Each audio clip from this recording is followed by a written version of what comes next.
السلام علیکم ورحمت الله وبرکاته. محترمو، انشاءالله امید ده چې ټول به ښه وه. الله مو ښه لره.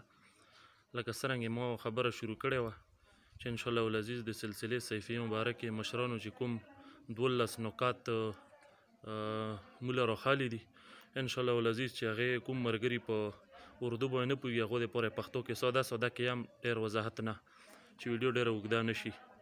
نو پهله نمبر نکته مې وي دې کې به انشاءالله دوې نکتې ته نورې بیان کړم.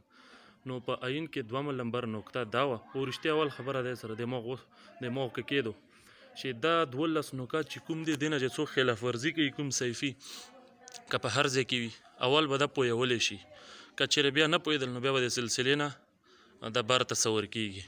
ښه، نو دومه نمبر نکته دا ده دا یې بیان کړې وه چې هر یو خلیفه د سلسلې هر یو مرید د سلسلې دا به کم سے کم دومره علم حاصلوي چې کم سے کم د ضروریات د دین نه خبر وي.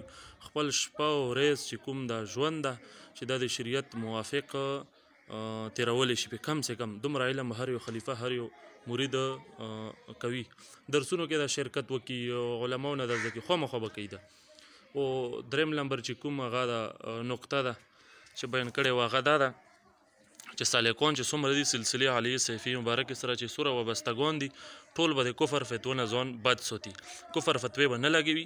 دا ذمهواري به علماو له ویر کړي.